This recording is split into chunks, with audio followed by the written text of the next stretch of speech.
All right, welcome everybody. I hope that people on Zoom can hear us.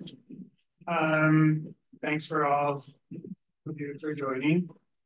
The purpose of today and tomorrow's Zoom conference is really to go over the most basics in nerve conductions EMGs. And this is in preparation for the hands-on days that we're planning in March for the PGY3s and 4s. So PGY2s, don't worry, their time will come. It's just that we have a limited number of machines. So we will make sure you have the hands-on experience next year. So I just want to make sure that the experience that we have, the hands-on with the machine, where you're going to do all the work, is valuable in the sense that you will know the basics by then, and you'll just apply them to the machine. Now, I see some familiar faces here, not in the sense that this is the first time I'm meeting you, but people who actually joined me doing EMGs, and I assume also joined others. So I know that a lot of what I'm going to discuss today and tomorrow is very, very basic. And also many of you already know the machine and know what we're doing. And some of you also actually wrote reports. I want you, so I know that some of you know the basics.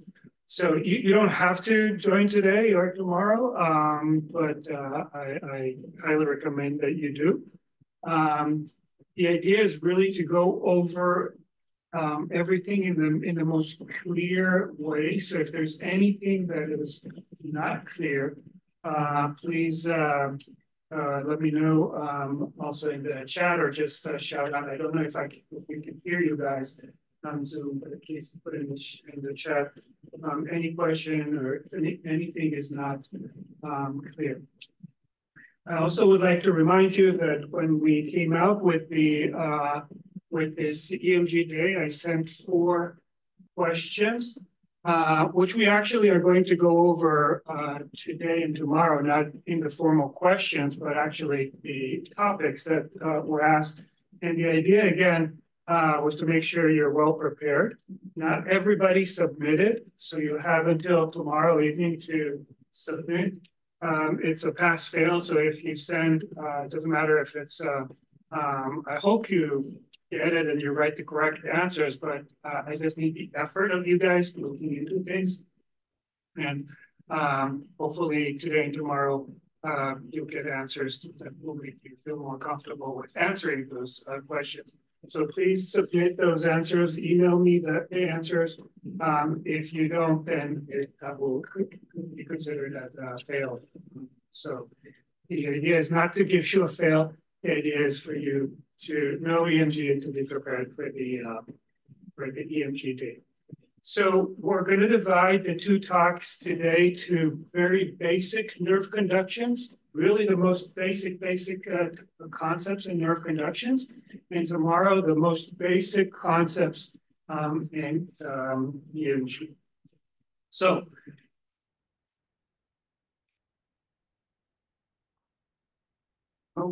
that's not nice.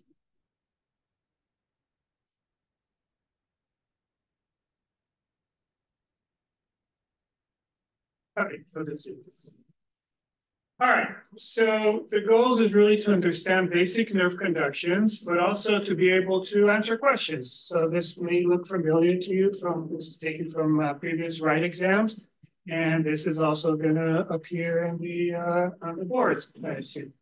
Now, there are there's a finite number of questions they can ask you and finite number of concepts they can ask you about on the boards and on the rights. So what we're going to cover today are the concepts that they're going to ask you. They're not going to ask you crazy stuff that even fellows will have difficulty with. So we're going to go over, these are just examples, and these are examples of the major topics that they ask you on the right, but more importantly on the board. Now, if you haven't done so yet, I highly recommend that you watch videos. This is a link to, if it works, to our departmental site, the official departmental site, where over here, if you can see education resources, if you go there, there's a treasure of stuff here that we put together a few years ago. One of them, by the way, is access neurology, which looks like kind of this innocent one-liner, but if you click on this will open a Pandora box of things like board question reviews and so forth. But that's not the reason I'm asking you to look into this. This is the reason. There are two videos here where in the past we reported with prior chiefs where we what did he tell you what age? What do you think? So anyway, go there. You can listen to it in 1.5 rate, whatever it's called, because there's a lot. I go into, it's not very well edited, to be honest. I was a little bit lazy in terms of editing it. But you know, and then I go into a lot of technical details there, but at least it will kind of give you a sense of the setting, and definitely it's going to go over stuff that we're going over today. The problem is I have no idea how to go back. Down. Just open the phone. Yeah. Yeah. Then click on it. Yes. Yeah. We're back. So why do we do nerve conductions? EMG. It's a good question. So it's a helpful, objective instrument. It doesn't come in place of other things. It comes in as an add-on to the history and the physical exam. It helps us define disorders. For example, do we have a problem with the motor neurons, with the sensory neurons? Is it a problem in the root, in the plexus, or in the peripheral nerve? And if it is, what kind? We'll talk about the different kinds. Is it a problem in the neuromuscular junction, or is it in the muscle, or is it a combination of all of those? Notice that all of those that I mentioned are all the peripheral nervous system. The EMG almost says nothing about central nervous system. There's some caveats, but almost says nothing.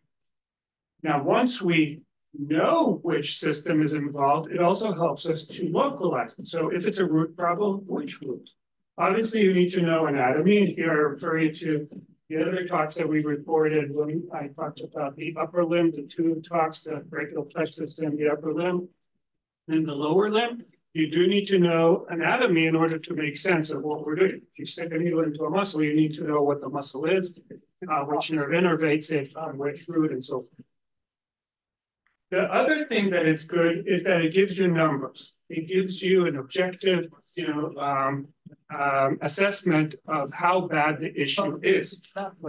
It also gives you a number that you can follow. So, for example, if you have a patient with CIDP and you give them treatment, you want to know if the treatment helps. You can follow up with annual EMGs and see if you're doing the right thing or not. Now, this table is here to remind us what EMG does not do. And this is very important. Unmyelinated C fibers, the small fibers, what do they convey, by the way? It says here, but what do the C fibers convey? Pain and temperature, right? Pain and temperature. You know, your patients that come to the clinic and tell you, I can't sleep, with that, let's say long-standing diabetes, they tell you, I can't sleep at night because my feet are burning and I wake up at night. The system that is involved in those patients, just based on the history, small fibers. EMG does not test small fibers. Very important. And I actually put often, not always, not often, a sentence in my reports. Small fiber neuropathies are not assessed by these techniques because I worry, as other EMGs worry. Let's say, I don't usually write it if a neurologist refers to patients. But let's say there is a primary doctor who's in a different field The patient comes to them, he follows them for their diabetes, and the patient complains of this burning sensation. They can't sleep at night. The doctor sends them to do an EMG, and the EMG is normal.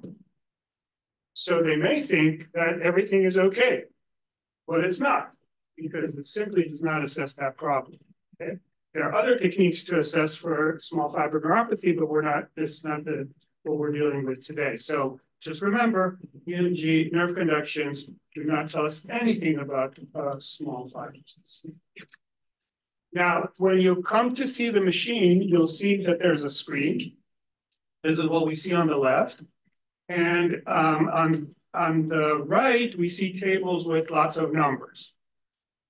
So what we want to do is to make kind of logic in what we're seeing here. So we see here these waveforms, and we want to know what information they give us, those waveforms. So what do they tell us? The first thing that we have to think about is what is the setting? So we'll start with the most simple setting, which is the sensory nerve conduction study. Why am I saying it's the most simple? Because if you notice here, we're stimulating a nerve, in this case, the median nerve, and we're reporting the response from a nerve, in this case, the median nerve. Remember the anatomy, right? The sensory, the first of the second digit. So we're stimulating a nerve, and we're reporting from a nerve. We'll see later on that in the motor system, that's not what we do. Okay, so this is the most simple. So we give a shock, okay? And the action potential, if it reaches threshold, develops here under the stimulator, and then it goes in both directions, here and here, right? Both directions, here and here. But we're not reporting the one that goes constantly. We could, if we wanted to, we could put electrodes here, but we didn't. What we're reporting is over here, this. So stimulation happens here, and the stimulus runs along the nerve, and we can pick up the response over here. There are two things immediately that we can understand that we pick up. One is the time it took from the stimulation to the time we reported. That's basically the conduction velocity. There's going to be a lag between the stimulation and the reporting. That's called distal latency in EMG speak. It's basically just the time. And the second thing that we can report is the intensity of the response. How high is the response? And we'll think of what information that gives us.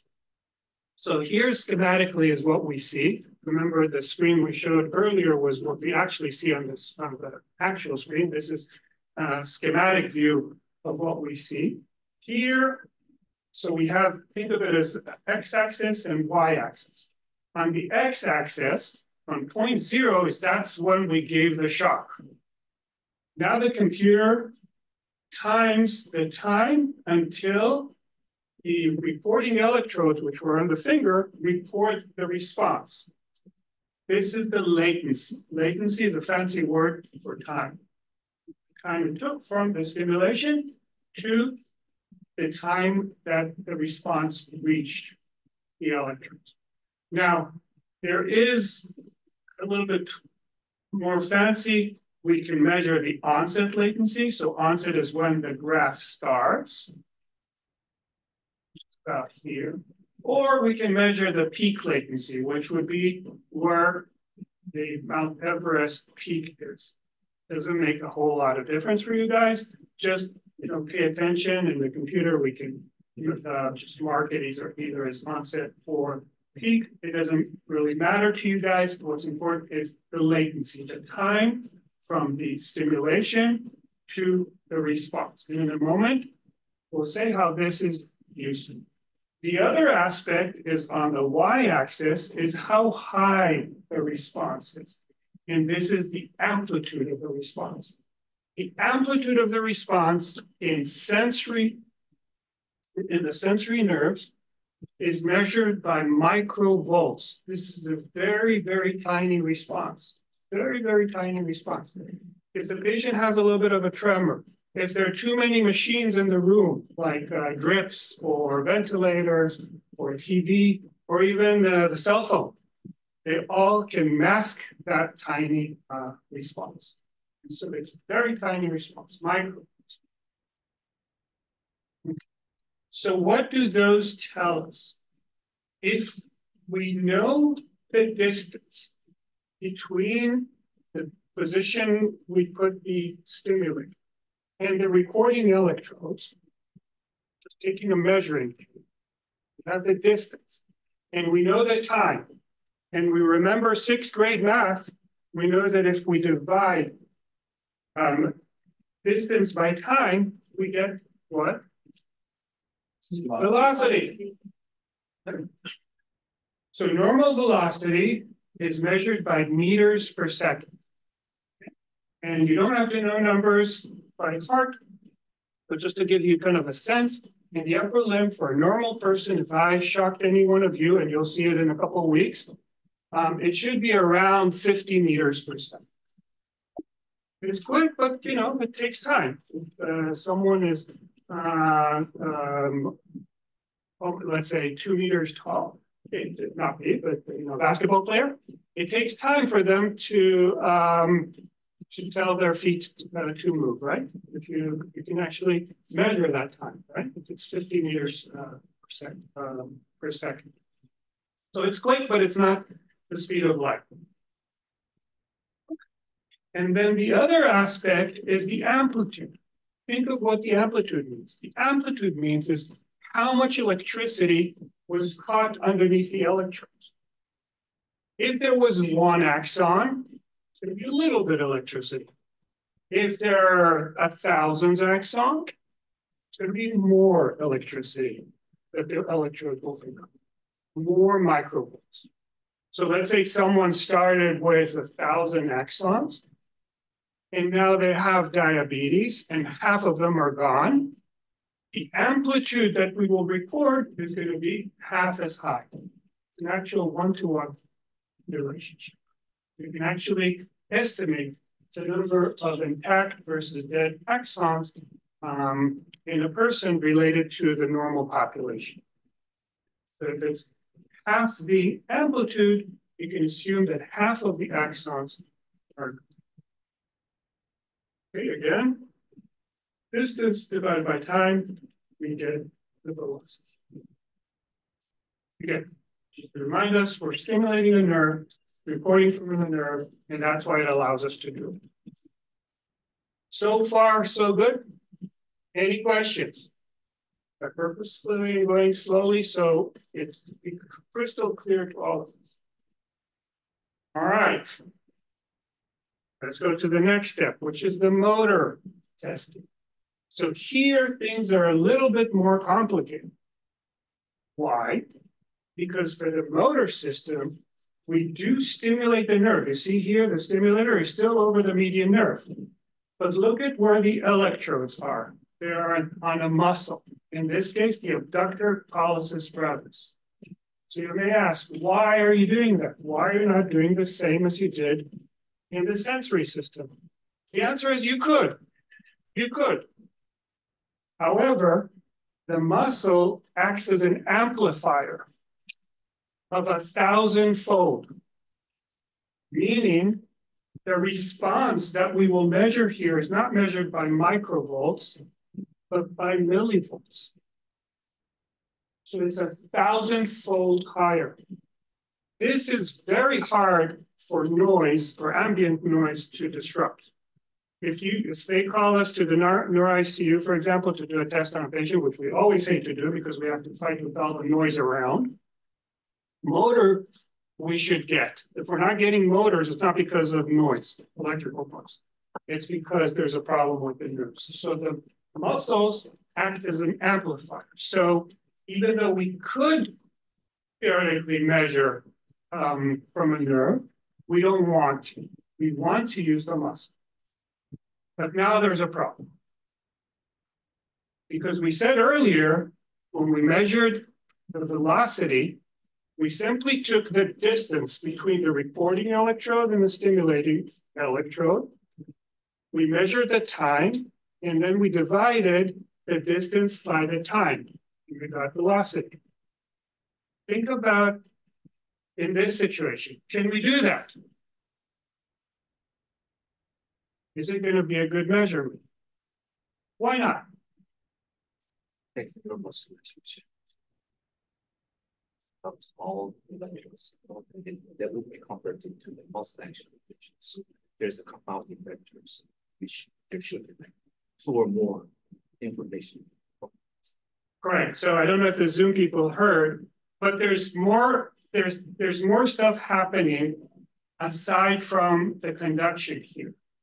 We have the impulse reaching the terminus of the nerves, the release of the vesicles that contain the neurotransmitter, in this case acetylcholine. The acetylcholine has to diffuse to the postsynaptic membrane. It has to find the receptor, attach to it, activate it, develop actually, first of all, end plate potential, and hopefully it will reach threshold, which will, once you reach threshold, it will achieve what's called an action potential. And that action potential will be coupled with the action in the muscle itself. So we're adding a lot of stuff that takes time to the conduction velocity. So the time that we measure is an overestimation, which means that we will underestimate the velocity. So how do we go around it? It's a difficult question, right? So if you think about it, how do we go around it? How do we get rid of all this stuff that we talked about? In order to do that,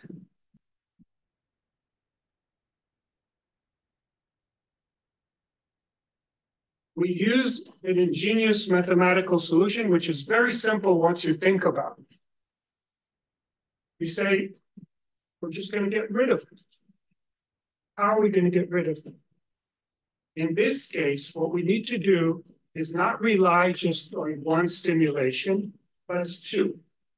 So here we see it graphically, but before I show it in the graph, I'll show it on myself. Instead of just stimulating at the wrist and reporting in the muscle, I do that as a first reporting, which we see here at the top of the graph.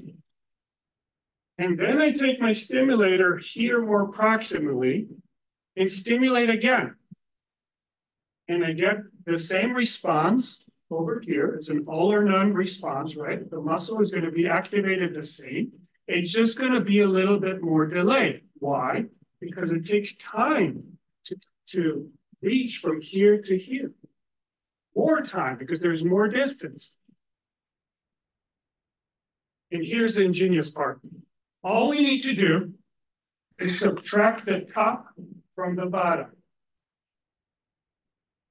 Instead of measuring the time from here to here, we subtract the upper graph from the lower graph.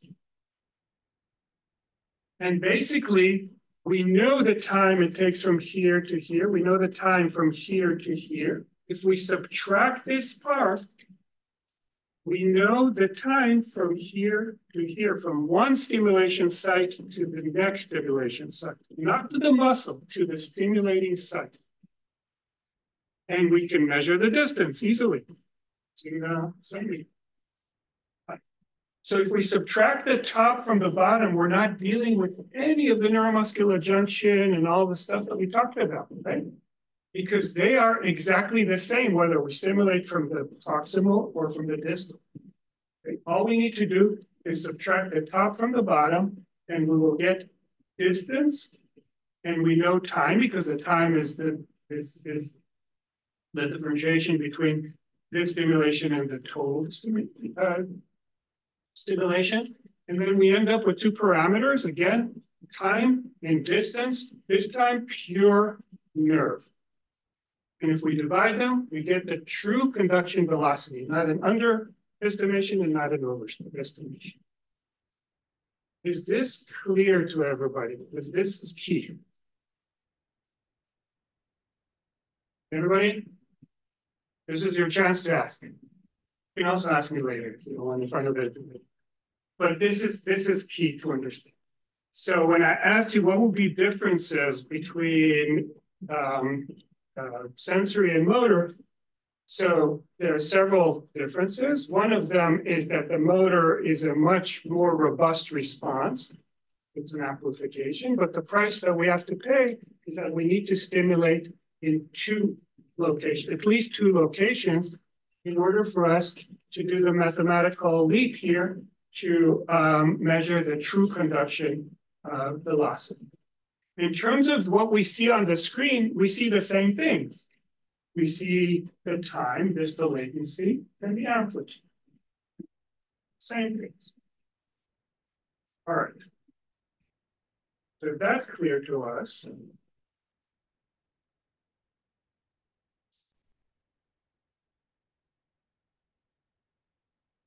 let's talk about a little bit more detail what we can learn from these. Okay. What can we learn from this? So in order to activate the muscle fibers,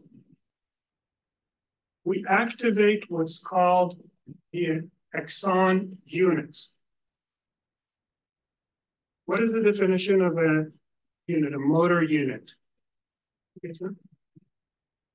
What's the definition of a motor unit? Muscle fiber that connected to one motor nerve. So a motor unit is all the muscle fibers that are activated by one axon. That's the definition of a motor unit. We'll get more into it tomorrow when we talk about EMG. Okay? But here we have schematically a one-to-one motor unit, which is not reality, but just for the schematic. So here we have an axon. So we have a motor nerve here. We have an axon, and the axon is myelinated. Okay. And here we have the neuromuscular junction, and we have a muscle. So each one of those is a motor unit and a one-to-one motor unit because we have one axon and one muscle fiber. This is not what we see in reality. Usually it's much more. So the system is much more efficient. We have one axon activating many motor units. Okay? But let's just use the simple situation of a one-to-one. When we stimulate the nerve here, just as we showed earlier, for example, in the median nerve, and that's what we're going to do in our practice in a couple of weeks in the machine. We give what's called a supramaximal stimulation. You may see that term. Supramaximal means we give enough juice to activate all the axons here. If we don't give enough, we may not activate all of them. We have to be sure that we're activating all of them because otherwise we may be confused by the results. So we first have to give enough juice, activate all of them. This is called supramaximal activation. It hurts a little bit more to the patient, but it gives us the information that we want. So what happens when we give supramaximal activation? Each of these axons is going to try to activate the muscle that is attached to it. Okay? And remember, we're recording from the muscles. So what we'll see here is deflection here, which is called the negative deflection because it goes up in order to confuse us. Negative deflection. This is an estimation of, or actually accumulation of all the electricity that comes from the muscle fibers. And this has a name, CMAP, compound muscle action potential, because it's compounding the action potentials of all the muscle fibers. So if you see the term CMAP, you know we're dealing with motor. You may see the word SNAP or the abbreviation SNAP. So SNAP stands for sensory nerve action potentials. This is not what we're seeing here. That's what we dealt with the sensory system. In the motor system, we deal with CMAP, compound muscle action potential. And if you think about it, the more muscles fibers activated, the higher the Cmax will be. If we want to be more accurate, it's actually the area here is going to be larger. But in most cases, and we'll see in a moment that it doesn't always work, in most cases, the amplitude here is the measurement of the number of muscle fibers we activate. Okay?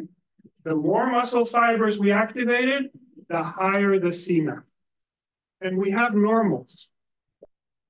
So we know what should be a normal for a certain muscle. So if, for example, in a couple of weeks, we'll measure one of you, the response in the abductor pollicis brevis, and we'll get, let's say, 8 microvolts. That's fantastic because that's higher than the normal population. But this is what I expect from a young healthy person. Now, let's say we're measuring from someone who is not healthy, that has, let's say, diabetes, and half of the axons are now dead. If half of the axons are now dead, half of the muscle fibers are not going to be activated. And therefore, the Cmax will be cut in half. And again, just looking at the area of the Cmax, or as I said, in most cases, the amplitude of the Cmax, we can estimate how many of the axons are non-viable. So the amplitude here tells us information about the number of axons that reach the target. So if you think about it, and we'll see in a moment examples from real life, if you have an axonal neuropathy, which is most of the neuropathies, most common being diabetes, the problem there is the dying off axons, and so the amplitudes with time will be diminished. Another example will be carpal tunnel. Okay, we're measuring here. This we could pick up in a couple of weeks because young people do have carpal tunnel. We could see a low amplitude in one of you, and that would mean that that's a severe form of carpal tunnel, so severe that some of the axons are already dead. That's actually a problem because it's a question of surgery can reverse those situations. But again, it's a measurement of how intact the nerve is in terms of the number of axons. Okay, so here we have an example of a normal situation. Put it in your hard drive because now we're going to see variations on the beat. So here is normal.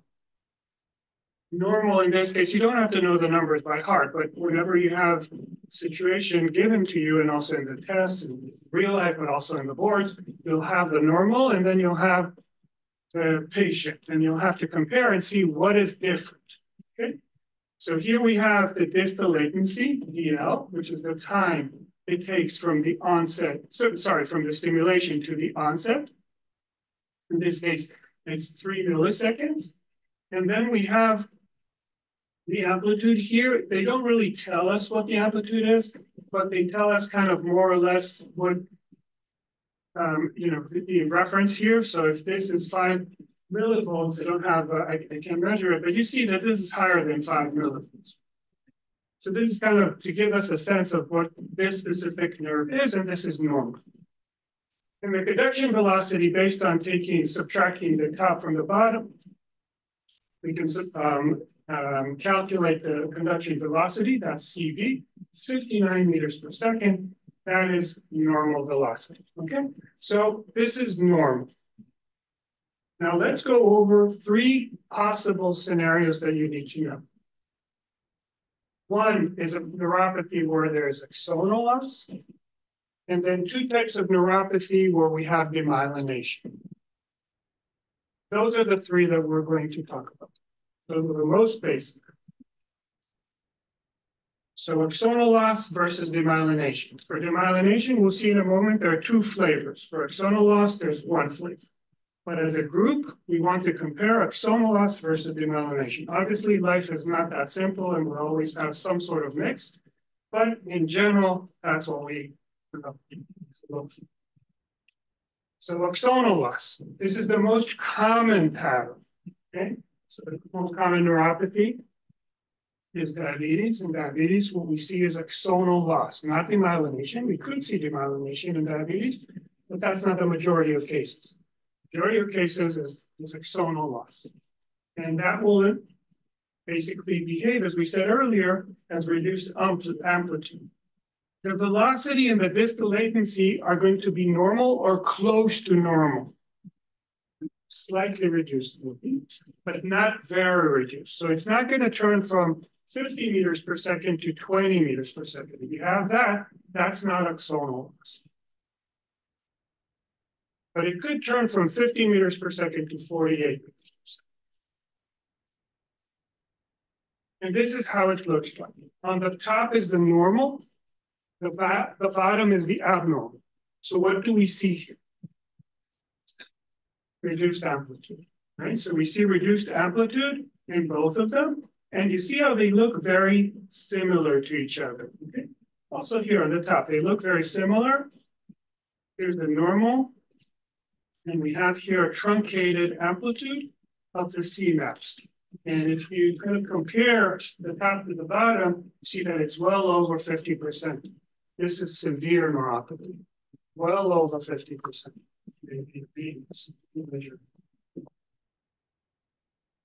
Yeah, they don't give us the number of the millivolts in the amplitude, but we could have actually calculated how many of the axons are gone. If we compare the area that is lost to the normal, that will give us an estimation of the number of axons.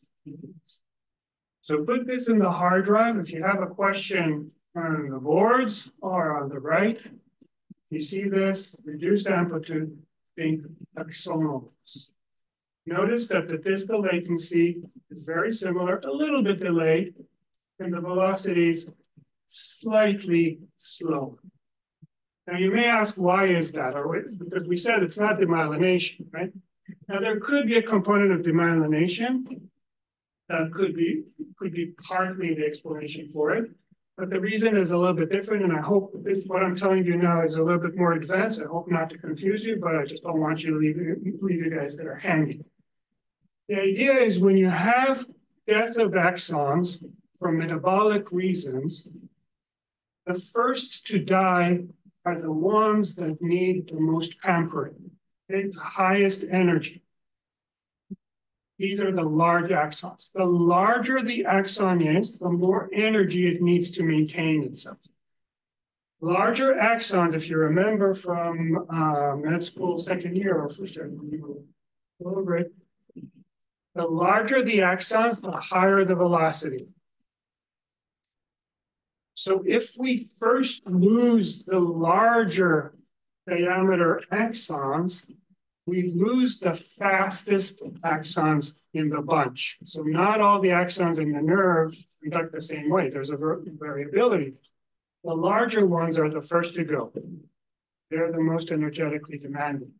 So we'll have a little bit of the slowing that we'll see here in the reaction, but it's not going to be a large drop, but a little bit.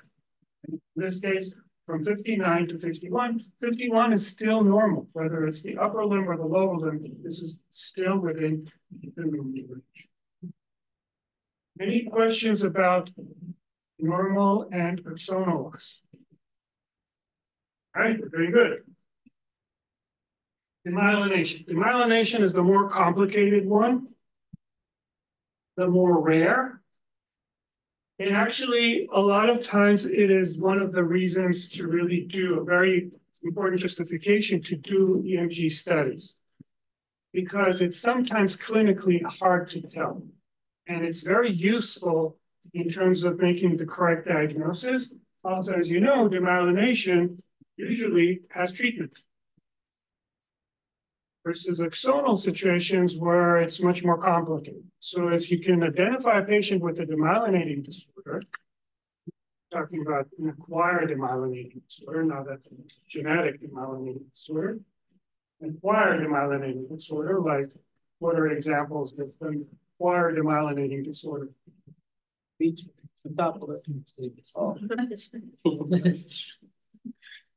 Okay, Guillain-Barré, the one that you see a dime a dozen, right? And it's important to identify those patients because they are treated. The problem is that the changes that I'm going to talk about are delayed. You cannot wait to see them because by the time you'll see them, you should have treated the patient 2 weeks ago. So there are other tools. But sometimes you don't know. And you want to make sure that you make the correct diagnosis. And also sometimes it's not the acute demyelination, sometimes it's the chronic form, it's called CIDT. And also you want to make that diagnosis again because it's treatable. Okay. So going back to demyelination, and we said there are 2 flavors. So I already mentioned the word acquired. Acquired means that you didn't have it before and you acquired it now. You were normal before, but something happened. You were normal before, you went on a trip, you ate something, you got diarrhea. 2 weeks later, you developed weakness. You acquired your pathology. So that's acquired demyelination. This is different from a hereditary form. Hereditary form is a form you were born with. You were born with a mutation. Now, these are 2 completely different situations. Why? Because the acquired, if you think about it, usually means that they're antibodies. Not always. There are demyelination that is caused by B12 deficiency and other problems. But when we talk about acquired demyelination, Guillain-Barré, classic Guillain-Barré, we talk about antibodies. And the antibodies don't hit the axons uniformly. They may hit, we'll see it in a moment, but just kind of to talk about it. They may hit one axon in a way that it will lose all its myelin.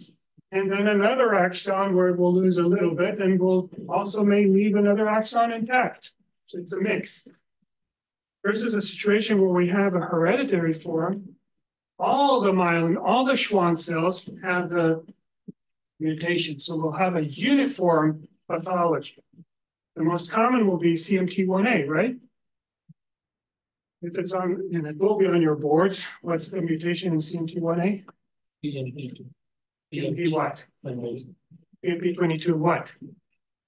Duplication. Yeah. Right, duplication, not deficiency, which is a different one. Duplication, the most common, okay? CMP1A, put it in the hard drive because you're going to be asked. I told you, there are not a lot of questions that the boards can ask you, this is one. So going back to our discussion, in the hereditary form, that mutation hits all the Schwann cells. So all the axons are going to be hit the same. And it turns out that we can easily see that on the EMG nerve conditions. So here we're looking at the first of the 2, where we're talking about acquired demyelination. On the top, we see a normal situation where you already put it in your hard drive, where we have all the axons activating all their muscle fibers, all normal. We get a good response. We go more distal, more proximally. We get another response. It all looks very good. So this is the normal.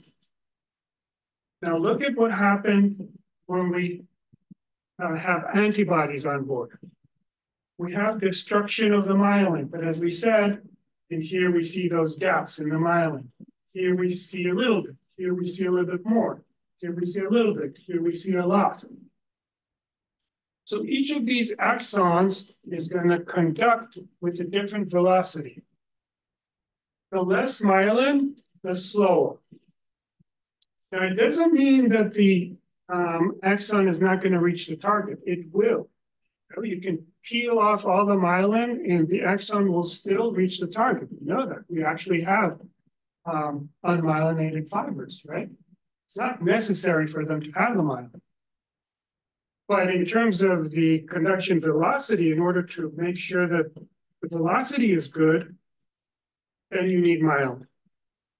Now, what happens when we have loss, which is different in each of the axons? What do you think we lose? What's the term? Yes, synchronicity. Very good, Dylan. You were listening or reading or both. We lose synchronicity. Think about if I had a glass here and I wanted to pick it up. My brain is telling the nerves to fire to activate the appropriate muscle fibers. In order for this to be efficient, for me to pick it up, I need enough muscle fibers to be activated at the same time or in a synchronous manner. It doesn't help me that 10% of the force is going to come now and 10% will reach the target, but in 2 months from now. Okay? Because then I won't be able to pick the glass because I will never reach the threshold necessary to pick up the glass. That's why we have the weakness in gambling, because we lose the synchronicity. And how do we see it on the graph? We see what happens here in the bottom. We see what's called dispersion. What does it mean? Imagine this normal response here. I hope the people on Zoom can see the mouse. The normal response here, the area under the curve will be very close to the area under the curve here, except that it's squished like a pizza. It's dispersed. Why? Because the fast axons, those that are still relatively myelinated, for instance, this one, and maybe this one, will reach the target at a reasonable time. But the one here, the second to last here, is going to be very slow. It will reach the target, but it will reach it here when I'm not even thirsty anymore. Okay? So this is called dispersion. And this is the classic finding we see in acquired demyelination.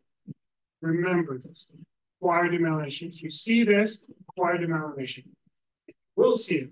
We'll be on your boards. Money back guaranteed. You see this squish pattern?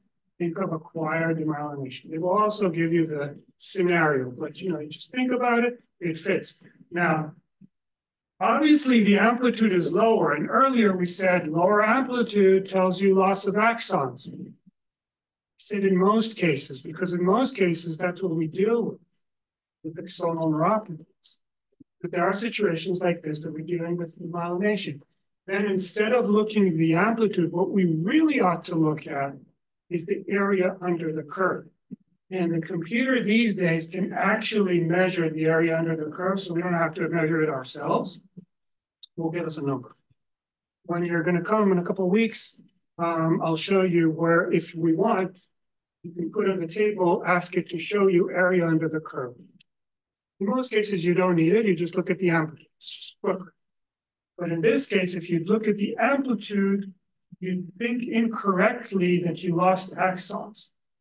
Because in this case, you did not lose axons.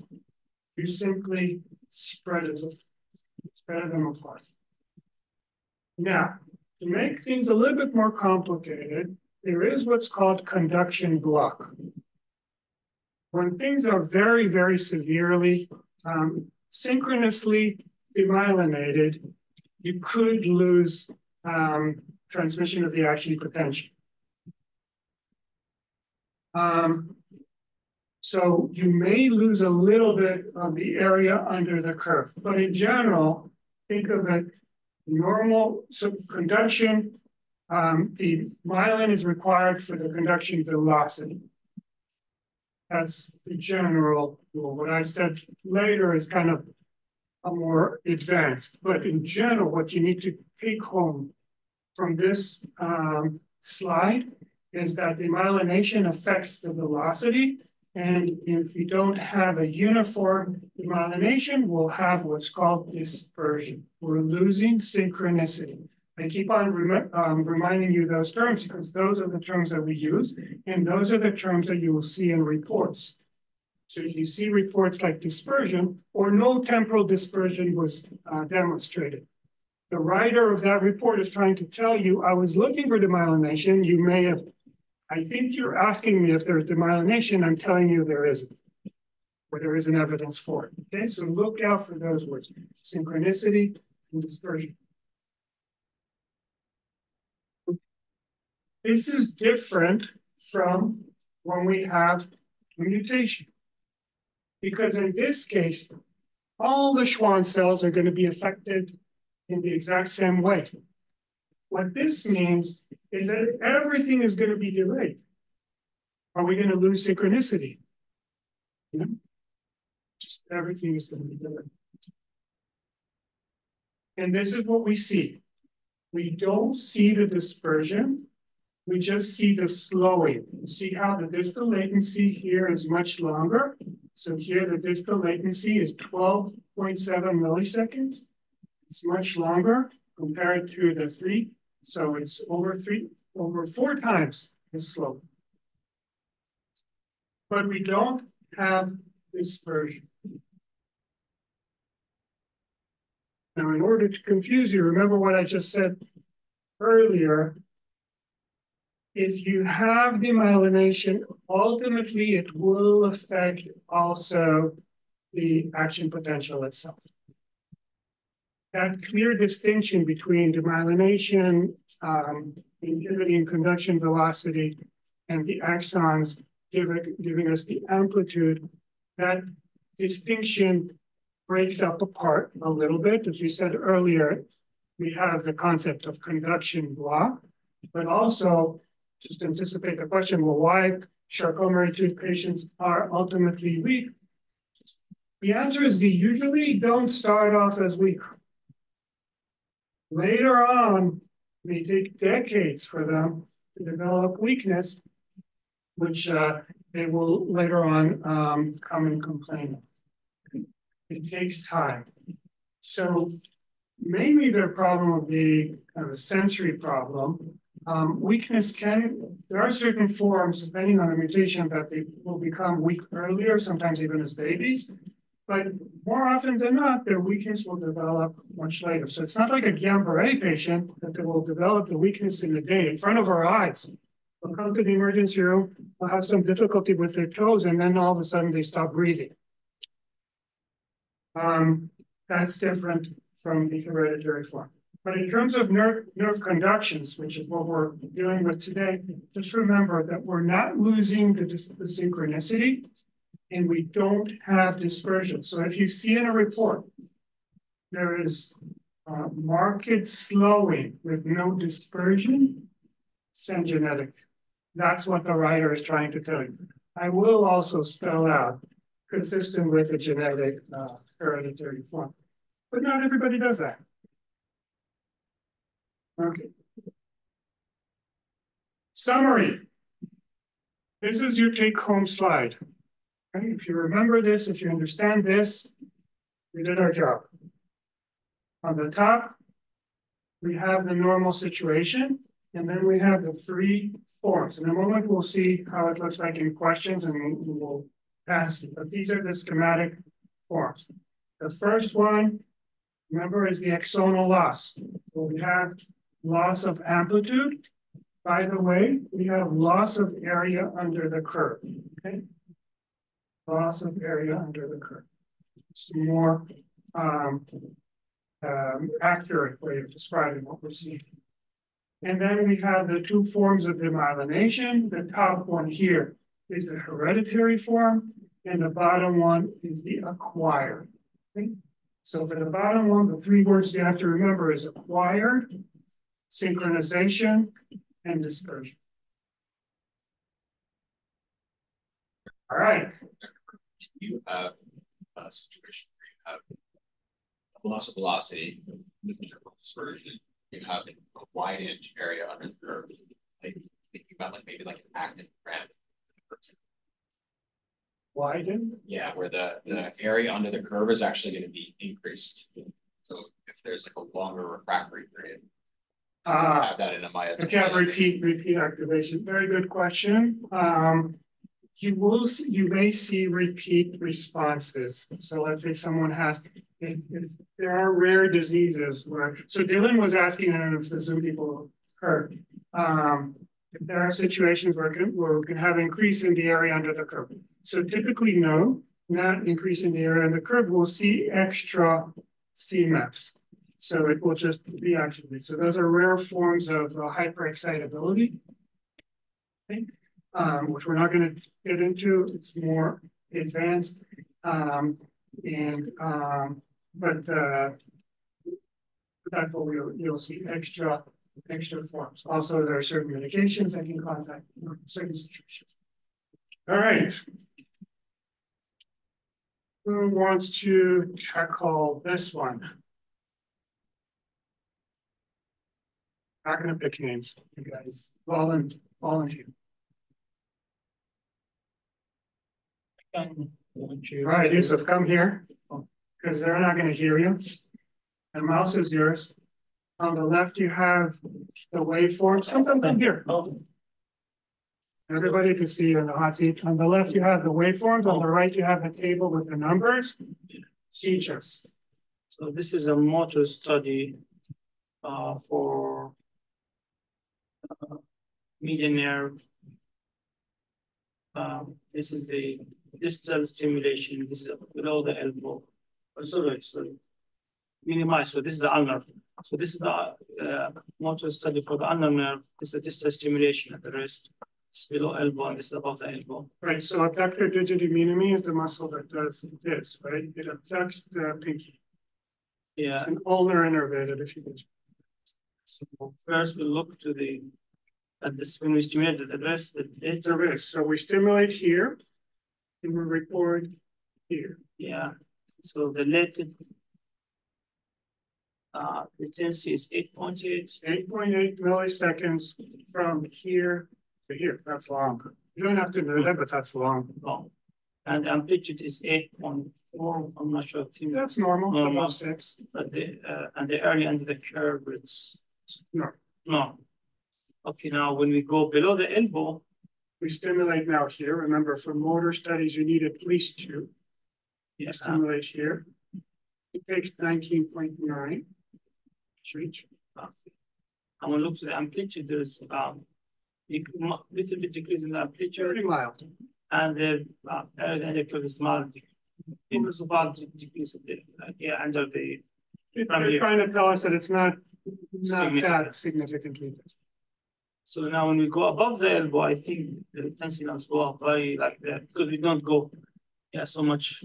The distance is not that much big. So there's a 29, which is like there's about decrease in the intensity. Same for the amplitude now. If we compare from here to here, I think there's a marked decrease, and the area and the area into the curve is decreased. So maybe there is some process between both this 0.82 and 0.83 something. Okay.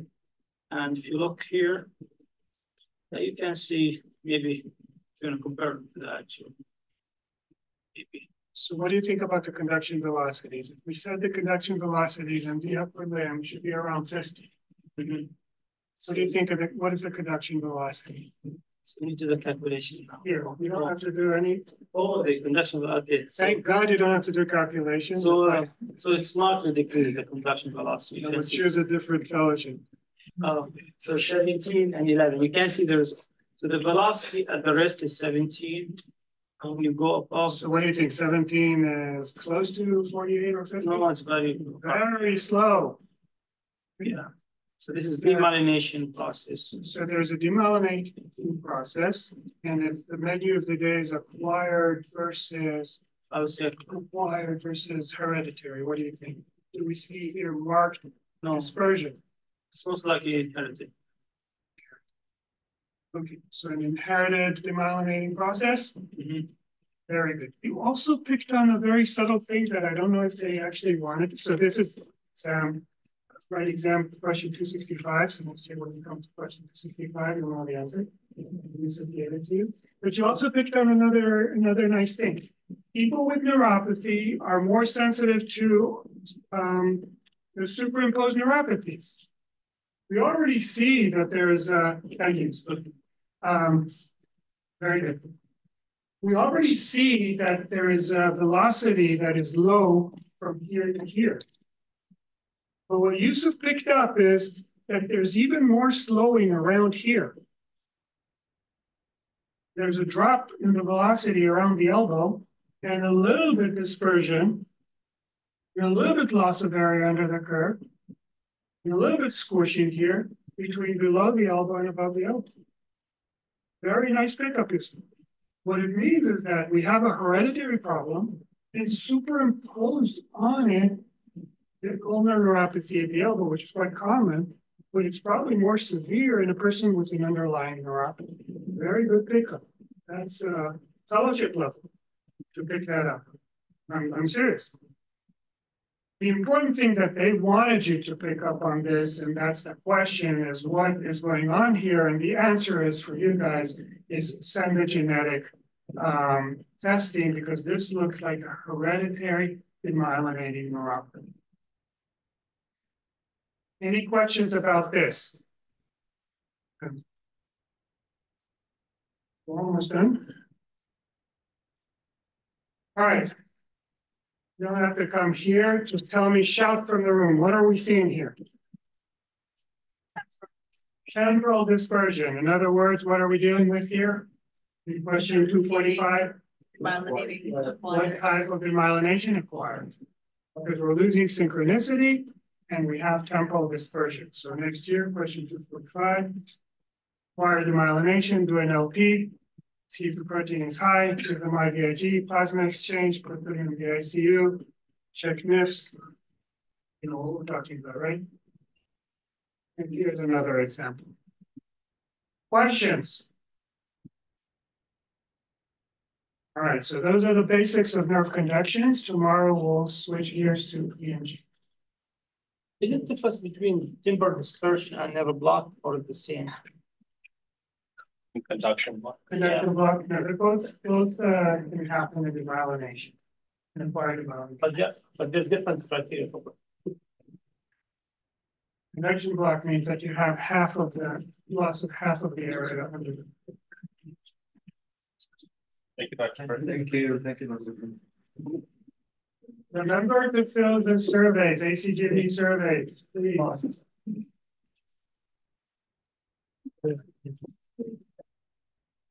See.